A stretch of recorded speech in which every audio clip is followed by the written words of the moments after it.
In 1987, Alex Murphy strutted onto our screens as RoboCop, the cyborg cop.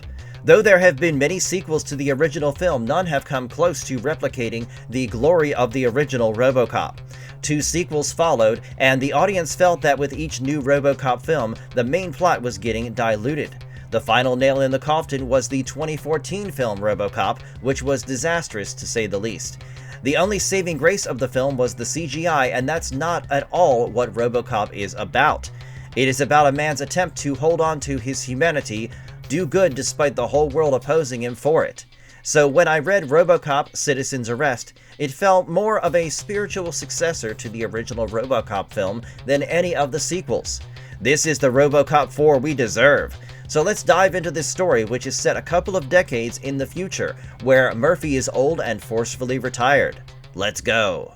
We begin in a hospital in Detroit where a woman, Sarah Reza, is giving birth. She tries to explain to the nurses that she has a birth plan and she wants to wait for the doctor. The nurses don't take her seriously though, as the doctors are all unavailable and they have other patients to tend to. Outside, her husband, Leo Reza, a cop, is given the devastating news that he has no health insurance. He insists that he is on the Metro Police plan, but the hospital clerk tells him that all city plans had been ripped that day, and points to the TV to show the guy responsible for it. On screen is the new CEO of Omni Consumer Products, who bought out the previous owners, and is bringing in changes fast. If this was a film, he would be played by David Cross. The clerk asks him to fill out a form so that he can pay monthly with interest or voluntary wage garnishment. The interest is very abusive too, as it's 0% for the first 6 months, then rises to 22% annual rate. As 3 hosts on the DTV News complain about the corruption in Detroit, Leo and Sarah take their newborn son home. They are not even given enough time to breathe, as the nurses tell them that it's not a hotel. The news teases an important announcement from the director of OCP and comments that it cannot mean anything good for Detroit's public service. They are right on the money, as a few moments later it is announced that Detroit will lose its police department for good. Leo, having lost his job 2 weeks after graduating police academy and 2 hours after becoming a new father, heads out to the bar to drown out his sorrows. While talking to the barkeeper, he wonders out loud whether they should expect another RoboCop.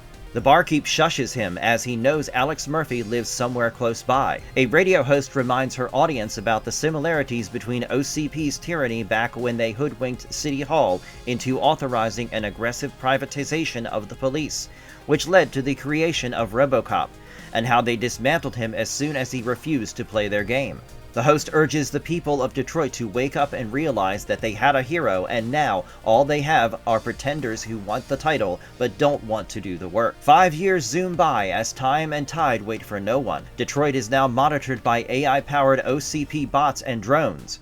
One of the robots pulls a woman out from the street and she pleads with the bot, saying she is innocent. DTV News is also owned by OCP now. The hosts are the same, but they have a bigger, better couch and a much more exciting view. The hosts gush about OCP's new app, r/cop, that is mandatory for all citizens to install. The earlier edge to their voice is gone, and so is the criticism against OCP, as they all claim the app is so fun it feels like Christmas. An ad flashes over with the Detroit skyline in the background and words saying, "Love thy neighbor, but verify his ass." The new owner of OCP addresses the people, telling them that he bought OCP because he wanted the best days of America to be ahead of them, not behind. Towards this initiative, he had created r/cop, a holistic recreation of RoboCop that takes on urban pacification instead of a brutal system. The app allows people to report crime whenever and wherever they see it with a small deposit. If they are right, they are given back up to 5 times their investment, and it involves concerned citizens, creating the clean and safe communities they want. On the streets, the robot pushes the woman it pulled away onto her knees. Unbothered and probably unaware, the hosts continue on about how horrible RoboCop was, but thanks to OCP, they did not have to worry about that maladjusted brute anymore. They cut to advertisements after they cheer on that Detroit is actually working again, whatever that means. In the Shore, where the Reza family lives, Leo leaves his son James at the care of Hannah, Sarah's mother, and sneaks into a cottage with boarded up doors and windows. He pulls his gun out just in case and asks why the occupant left his door open. He tells him he is a friend, a cop. A voice answers back that there are no cops, and Leo turns to see Alex Murphy, the legendary cop, standing right behind him. Meanwhile, the CEO meets with the mayor of Detroit to have him speak in the ruins to endorse the expansion. The mayor realizes that the CEO wants his hands dirty, as the CEO himself has no intentions of showing up. The CEO assures him otherwise, telling him that when their project is successful, it'll be the mayor's name everyone will cite, and who knows, maybe they will make monuments out of him too. In Murphy's cottage, Murphy bonds with Leo quickly and tells him that his last visitor was the new OCP, who burst in 5 years ago with the help of a disruption field and left after just a minute. In just 60 seconds, they had made core changes to his software and snuffed out whatever made him a legend. Leo is confused, but Murphy continues his explanation. Murphy had expected the intruders to take his service weapon, but they had left it on his table. They knew he would want revenge, so they had installed a code called retirement, which comes across to Murphy as a cruel joke.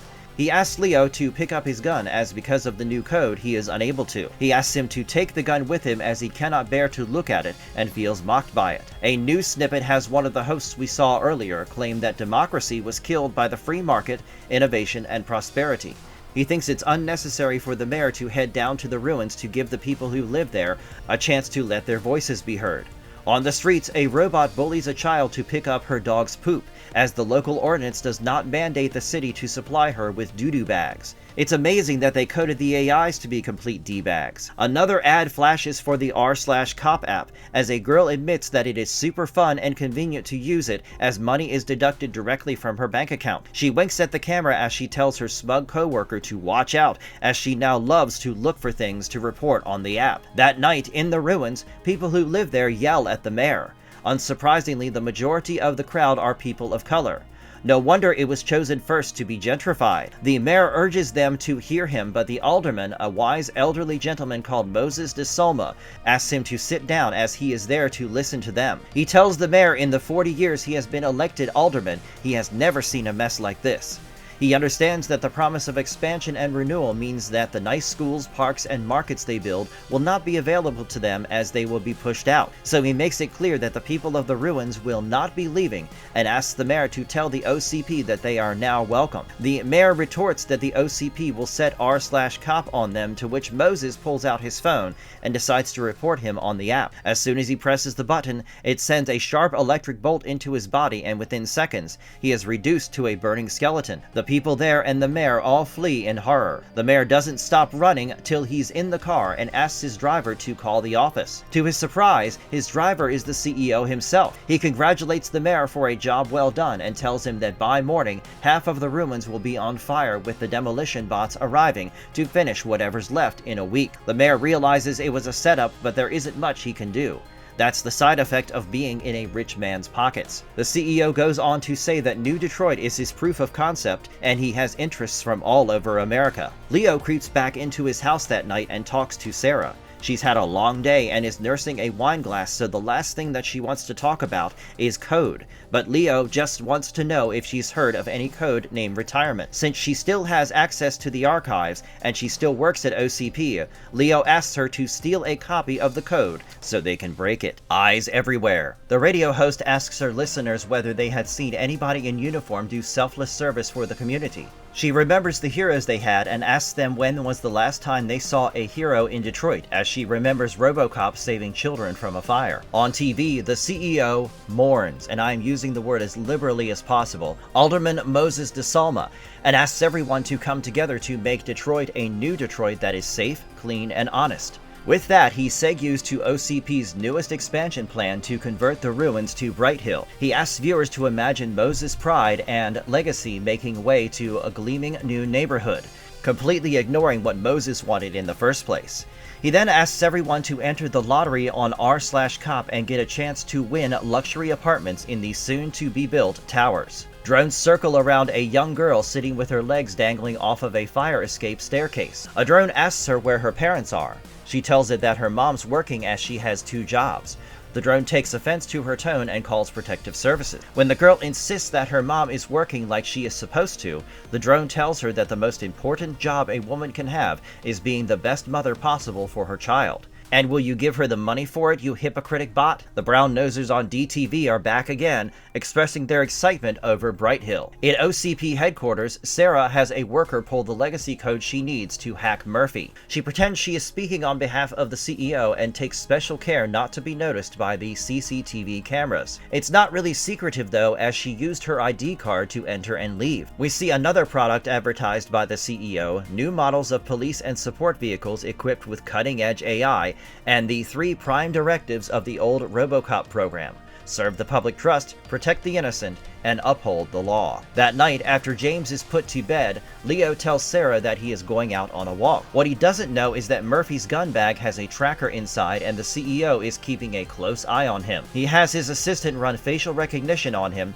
and when he tells him it's a nobody called Leo Reza, he asks him to find out who he is, as no one is a nobody. Leo meets with Murphy and the two walk to a river. The CEO regrets leaving Murphy out there and blames his stupid sentimental and nostalgic side for it. Leo holds Murphy's gun bag over the river, not wanting to do what Murphy has asked him to, as he believes service weapons are meaningful to a cop. Murphy tells him that Leo's angry because he is not a cop. Leo doesn't see it that way, as he has graduated from the academy and his father was a cop. He thinks being a cop runs in his blood, but Murphy tells him that it isn't the same as putting in hours.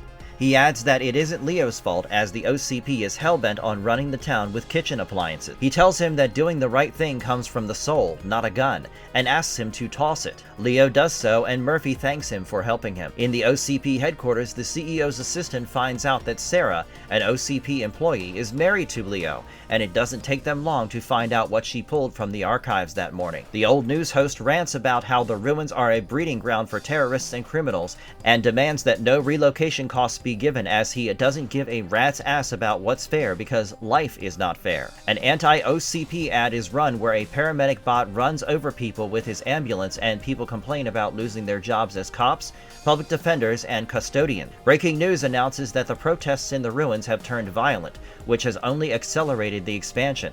DTV hosts celebrate the fact, as they already called it. Amidst the fire of the ruins, a robot roams around claiming that all neighborhoods like the ruins are headed to similar fates as they refuse to integrate with society. The radio host, perhaps the only honest reporter in Detroit, reminds people that OCP set the buildings on fire and that they will keep doing it till the people feel relief when they see robots turn up to douse the fire. The CEO, encouraged by the developments so far, asks his people to use the new Talent Limiteds to target the shore next. He demands a meeting with branding and trademark to come up with names to begin expansion on the shore. In the middle of the night, when Leo is lost in dreams, Sarah wakes him up with excitement and gives him a chip, saying that she unlocked the retirement code. Leo wakes up, happy that they can make Murphy RoboCop again. Right at that moment, OCP bombs Murphy's cottage and he is thrown out, despite his keen senses warning him beforehand. He lands on a truck and struggles to get on his feet as people start approaching. Murphy is of course made the scapegoat immediately,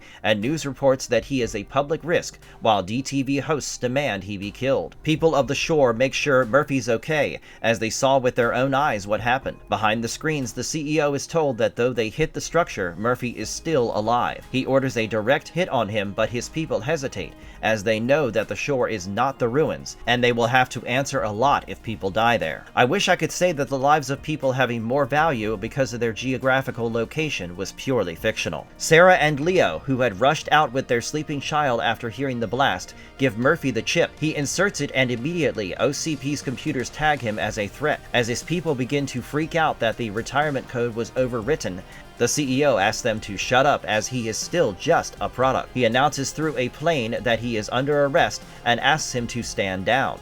Murphy tells the people that they will not leave after getting just him. Leo stands with Murphy, as he is not willing to let the construction vehicles roll in. He hands him his gun, having thrown his empty gun bag earlier. Murphy takes it and shoots the plane camera. Murphy against the OCP. People of the shore meet up at a school basketball ground to talk of the OCP's attack on their community. They air their grievances about the corporation out, complaining about their reduced pensions and increased taxes. An old man there blames RoboCop, but thankfully the others talk some sense into him, pointing out that OCP is against him and he has always been a part of the shore. Sarah suggests chucking their OCP phones into a barrel and setting fire to them to avoid scrutiny, and reminds them that they need to have each other's back. As Murphy is one of them, they need to have his back too.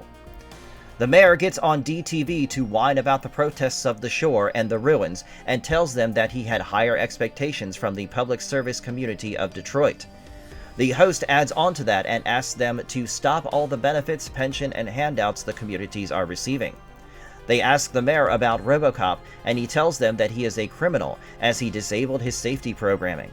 The radio host declares her support for RoboCop, asking him to keep his head high and keep running, but not to run too far as Detroit still needs him. An ad flashes out about the Woodlawn, the expansion program of the shore, and the DTV host asks them not to forget about ruins and finish them first. As robots set fire to the ruins, they preach that they shouldn't mourn the loss of material possessions as they still have their health. RoboCop arrives on scene and begins taking the bots out with efficient speed and time. The drones begin to shoot shards of metal at him, and Leo drives him out of there quickly. In some empty basement in the shore, Leo and Sarah work on him. Sarah tells him that as he's old, his systems are safer from OCP's attacks. As Murphy rests, Sarah tells Leo that she can't continue to risk their lives as they have a child. Leo tries to console her as James is safe with Sarah's mother. Sarah misses him terribly as she can't even call him, and calling would alert OCP tracking. She is also worried about the financial side of things as they no longer have health insurance or a steady flow of income. Leo can't walk away from their quest now as he holds himself responsible for getting Murphy involved. Sarah reminds him that Murphy's a hero and he doesn't need to be pushed by anyone to do what's right. Sarah soon realizes what they are actually doing, securing a future for their son. So she asks him for an idea to get out of the problem they are in. Leo tells her that the only way they can do that is by killing OCP, but that was basically suicide. DTV sycophants criticize RoboCop for what he did at the ruins while the CEO throws himself a pity party. He thinks that he's doing everyone a favor, building up and reinventing cities, and he's appalled that people are openly defiant of it. He decides that the only way to fix his problem is to find a new product. The ruins are completely razed to the ground, and the radio host tells everyone that the ruins are no more. She also tells them that it is darkest before the storm, and to brace for the upcoming storm. A violent protester group calling themselves the Lords start attacking the construction vehicles in the ruins, and all the news anchors are worried about is if it will affect the housing lottery in any way. The CEO watches horrified as the Lords bomb the vehicles, destroy the robots, and hang them up by their throats. A man walks in reminding that the mayors and governors have arrived to hear his pitch on the successful implementation of the ruins expansion. Good luck talking about that while your products are being symbolically executed. Murphy senses that Sarah is upset at him and asks Leo to tell her that he's grateful for her help. Leo replies that she knows, but he shouldn't have rushed into the ruins as the OCP can do anything they want as everything is legal to them. RoboCop understands that as they have no prime directives and asks Leo to name them. Leo remembers them, having memorized them at grade school. Serve the public trust, protect the innocent, and uphold the law. The fourth deleted directive is never oppose an OCP officer. He asks Leo to name the fifth, but Leo doesn't know that one. The CEO complains to his head scientist that OCP is getting its ass handed to them because of his products. The scientist reminds him that the products are not what they offered, but what the CEO demanded. The CEO thinks the scientist's original pitch, another improved RoboCop, is a messy, flawed concept. The scientist reminds him that Murphy never had any problem putting down a rowdy mob. Meanwhile, Leo asks RoboCop to talk to the Lords as they might listen to him. They set out in his car and are soon chased by cop cars. Murphy asks him to drive faster and shoots his car door that bounces off the road and stops one of the cars. Leo asks to know more about the fifth directive and whether Sarah helped him with it, but Murphy has more urgent things to focus on right now. He leans against the car and aims his gun at the chasers. Murphy's memory drifts back to the conversation he had with Sarah. She had confided in him that she feared for her husband's life. He had asked her to take a look in the hidden directory in his protected memory core. Sarah had asked whether it would keep Leo safe, and Murphy had answered that it would keep him alive. In his meeting with the governors and mayors, the CEO tells them that one problem in his machines is that they are incapable of choosing to be deliberately cruel. He says that what they need now is a cop who doesn't hesitate to crack some skulls. For that, he says, they need a human, subtly hinting at his new RoboCop project. losing humanity one step at a time. The Lords have so far been maintaining their control over the ruins by bombing the robots or shooting at them. When RoboCop arrives, they welcome them, saying that they only reject colonizers. Leo and RoboCop take down some more robots. The robots in the ruins had arrested the people there. Most of them are not even a part of the Lords and have been peacefully protesting. RoboCop approaches them and asks the bots to let the people go. The bots call him a history lesson and a traitor, refusing to comply. From a nearby building, Leo aims a gun at the neural bundle of the robots and shoots. The mayor gets on TV to address the rising violence in the ruins, which he claims to be shocking. He is regretful as the riots and what he calls anti-law enforcement militancy are completely out of control. He condemns the violence and tells them no one wanted it, least of all him. Seeing that the mayor is getting emotional, the CEO takes over and says that Detroit and OCP do not stand for whatever's happening. He blames the people for not letting him see through his vision. So, he announces that he will direct his sources at the people who appreciate him, and the rest can wallow in ugliness and inelegance. Saying that much, he leaves. The poor mayor tries to profess his love for Detroit, but is cut off. The radio host announces that the war is over, as OCP had ordered its forces to pull out of the ruins. She adds that justice prevails when people get together. The DTV host, though, does not take that news well. He rages over the death of Brighthill and claims that the idea of the animals winning makes him physically sick. He feels personally victimized and rants that OCP left him out in the cold. That's the AC, man. You are indoors. At the Reza house, Sarah tells her dad that OCP will try to force them out by cutting electricity, water, and other resources. Her father doesn't care though, as he says that he will never be forced out of his home and continues baking. When he says that he has worked too hard for too long, Sarah replies that it's her turn to do the work now. Murphy compliments Leo for his shooting, and one of his lords tells them the good news that the OCPs are retreating. But Murphy knows that they have not won yet and lets Leo know too. A robot then approaches Murphy, through which the CEO speaks to him. Murphy recognizes the voice as the old man. It's kind of weird that the employees and Murphy call the CEO Old Man, as he is not that old. He hardly has any gray hair. Anyway, the CEO confirms the full retreat and admits that he made the mistake of underestimating him. So he asks him to join him, but Murphy gives a clear-cut no. The CEO sighs, as he had expected that, and clicks off from the robot. He turns to the head scientist and asks his opinion on Leo. The scientist thinks he can work with him as he is young and fit. He then calls the Talon Orbital and orders them to drop a bomb on Leo. Murphy senses the impending bomb and mistakes it to be aimed at him. He tells Leo that he made Sarah a promise and tells him to ask her about it.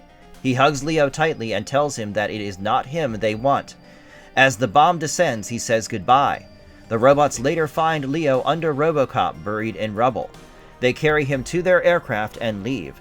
DTV hosts, ever the sycophants, talk about how Brighthill was never going to succeed, as it could not leave behind the stigma attached to the place, and they hope that they start with the city center first. Murphy gives Sarah and James the sad news that Leo was gone. Murphy walks out of the Reza house, dejected and alone. Sarah, despite her grief, continues to work and look for a solution. The CEO receives a call from the head scientist that Leo is in perfect condition and that he will give the CEO what he needs within a week, tops. Do I trust a friend? Within days, Leo is converted into a RoboCop, his morality conditioned and his empathy reduced. Soon, he receives his first mission to deal with a hostage situation. When the operator calls him Leo, he asks him not to use that name. He warns Leo that the bad guys have weapons and asks whether he needs to discuss tactics. Leo, however, just uses the front door and sees armed men holding a family of 5 hostage. He takes them all out with precise shots and then kills the husband. The operator is shocked that he killed the husband, but Leo tells him that he was in on it too. The DTV host cries a single tear of joy as he plays a dank edit of the new RoboCop. I really aged myself now, didn't I? The hosts of DTV get right on board, as is expected of them, and trust OCP to get it right this time. An ad flashes that the new RoboCop is made of American steel and Detroit balls. A cop car skids to a halt in front of the Reza household, where James is playing with a soccer ball. Sarah rushes to grab her son when suddenly Leo steps out of the vehicle. Sarah asks him to leave as he is no longer her husband, but James, recognizing his daddy's voice, jumps out of Sarah's arms and runs towards him. Murphy catches the boy and returns him to Sarah. She asks him to go away, saying she doesn't know what he is or what he is doing.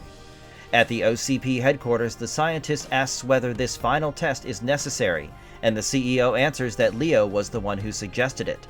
The CEO then cranks up the empathy blockers, ready to turn him into a soulless appliance if necessary. In front of the Reza house, Murphy asks Leo to listen to his wife, to which he replies that that woman means nothing to me. Murphy tells him that the woman is Sarah Reza, his wife. Leo tells the CEO that his test is complete and that he is mission ready.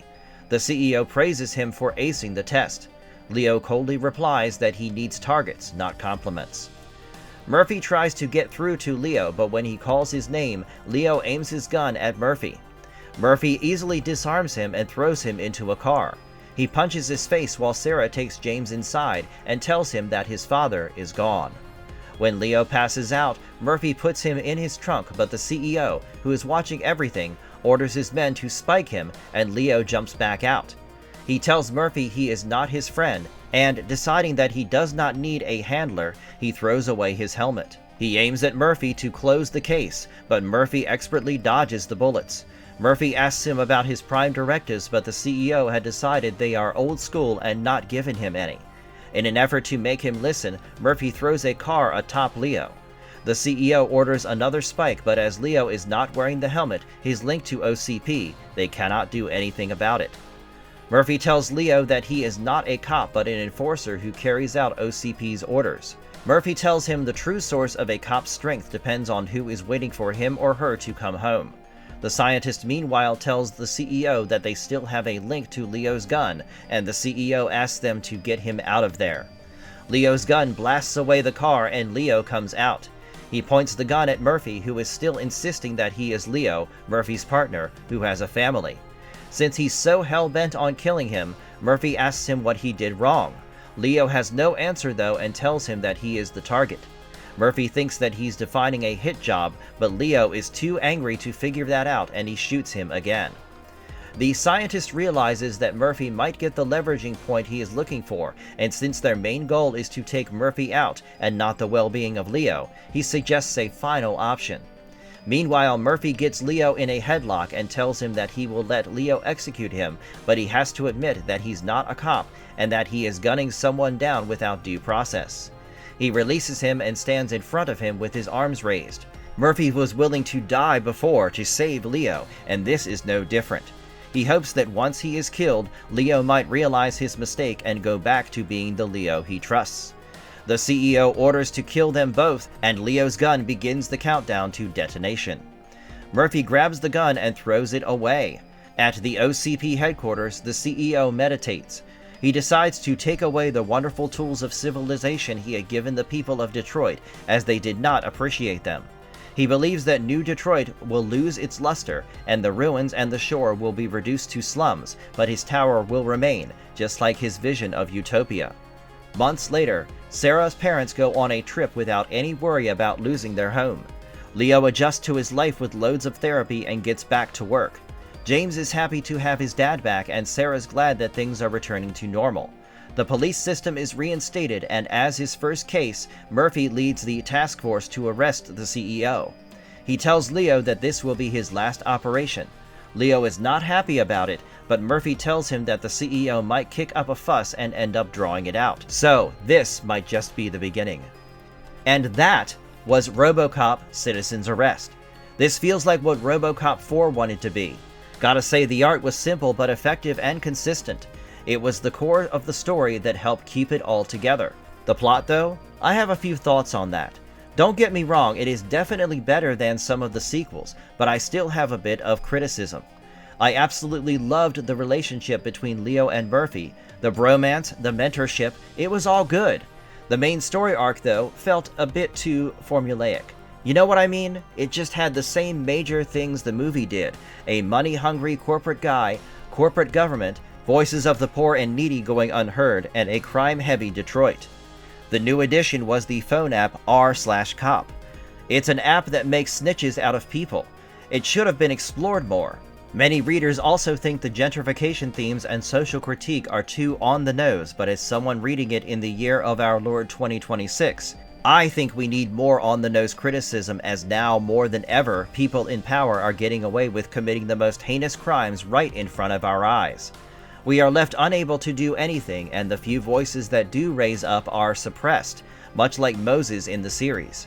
Let's hope comics like this teaches us all bravery, and before I get too preachy, tell me what you thought about the comic book. My comment section is always open. If you liked the video, tap on that thumbs up like your life depended on it. Share, subscribe, and tap on that bell notification, as it will keep you updated with all of our awesome content. Alright, now that's it for today. I will soon be back with more marvelous stuff exploring comic books and miniseries that you might have missed out on. But until then, goodbye!